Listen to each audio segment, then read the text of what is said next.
যে আপনার সাথে আমার মতের অমিল থাকতে পারে, কিন্তু রাষ্ট্রের প্রয়োজনে আমরা একসাথে কাজ করব। যেটা শেখ হাসিনা যেটা ক্ষতিটা করেছেন, তিনি কিন্তু অযথা ডক্টর ইউনূস সম্পর্কে নানা ধরনের ধারণা, নানা ধরনের কুৎসা রটনা করে একটা খুবই সংঘাতপূর্ণ সম্পর্ক তৈরি করেছেন এবং ডক্টর ইউনূসকে অনেকটা হেয় প্রতিপন্ন করার চেষ্টা করেছেন। এবং এটাকে কেন্দ্র করে কিন্তু আমাদের আন্তঃরাষ্ট্রীয় সম্পর্ক কিছুটা ক্ষতিগ্রস্ত হয়েছে।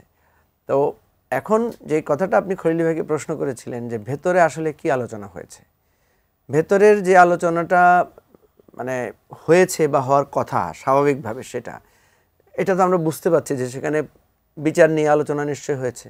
বিচার নিয়ে আলোচনা কি হতে পারে, প্রফেসর ইউনূস হয়তো বলতে পারেন যে দেখেন বিচারটা আমি করে দিয়ে গেলেই আপনারা খুব ভালো হবে, কারণ আপনারা বিচার করতে গেলে লোকেরা প্রশ্ন তুলবে যে রাজনৈতিক প্রসঙ্গ উঠতে পারে। সুতরাং আমি আমার হাত দিয়ে বা আমি থাকা অবস্থা যদি বিচারের একটা জায়গায় থাকে সেটা আপনাদের জন্য ভালো হবে। এবং এই কথা যদি উনি বলে থাকেন বা এই আলোচনা যদি হয়, আমি তো মনে করি এটা খুব ভালো একটা কথা। 2 নাম্বার হচ্ছে সংস্কারের জায়গাটা। সংস্কারের জায়গাটা আমরাও কিন্তু মনে করি, আপনি দেখেন যে কোনো সংস্কার করতে গেলে একটা নন পলিটিক্যাল গভর্নমেন্টের পক্ষে করাটা সহজ।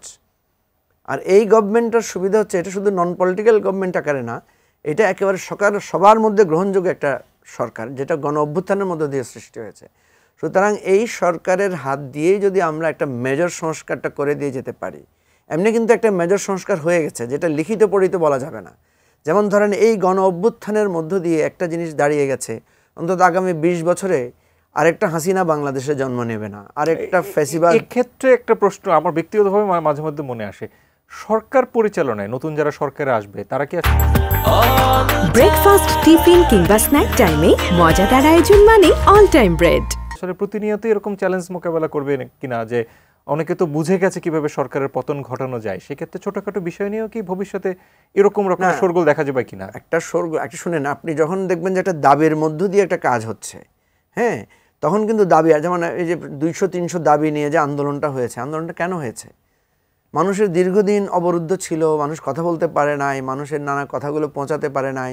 এবং এই সরকার যেহেতু ওই যে আপনি যেটা বললেন যে মানবিক পুলিশ, মানবিক এক ধরনের আচরণ করেছে, ফলে এটা তো প্রত্যাশিত। আসলে নাগরিক হিসেবে আমরা এমন চাই। এটা একটা অবরুদ্ধতা ছিল, এটার একটা মুক্ত বাতাস প্রয়োজন ছিল।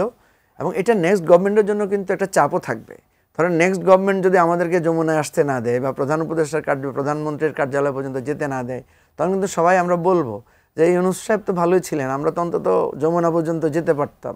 আপনারা সেই সুযোগটাও দিচ্ছেন, আশা করছি তেমন কিছু হবে না। তো আমি যেটা বলছি যে আপনার প্রফেসর ইউনূস হয়তো যেটা বলতে পারেন বা বলার কথা, যে দেখেন এই সংস্কারগুলো যদি আমরা এই অন্তর্বর্তীকালীন সরকার করে দিয়ে না যাই, সংস্কারের চাপ কিন্তু আপনাদের উপর থাকবে, আপনাদেরকে তখন এই চাপে পড়তে হবে।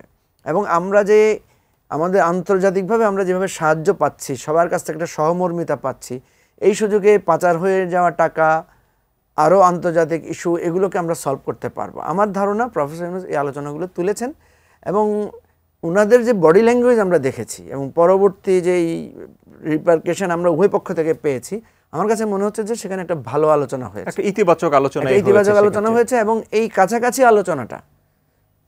আলোচনাটার মধ্যে আমার কাছে মনে হয়েছে যে এটা একটা বরফ গলেছে। এবং আপনার সাথে আমার যখন একান্ত আলোচনা হয় না, তখন আলোচনা যখন ফলপ্রসূ হয়, তখন আমরা কি বলি যে আপনার সাথে আমার কিন্তু আবার যোগাযোগ হবে। তার মানে একটা পার্সোনাল কমিউনিকেশনটা একটা স্মুথ হয়ে যায়। এখন হয়তো দেখা যাবে যে ওনারা একে অপরের সাথে টেলিফোনেও অনেক আলোচনা করে নিতে পারেন, যেটা এর আগে স্কোপ আসেনি বা যেটা হয়তো সেভাবে ফ্যাসিলিটেটেড হয় নাই বা কোনো একটা সংকোচ ছিল, এরকমও কিছু হতে পারে। অনেক কথা আমরা জানি বাইরের কথা, যেটা আমাদের কাছে কোনো অথেন্টিসিটি নাই, তাই আপনার সামনে বলা যাবে না।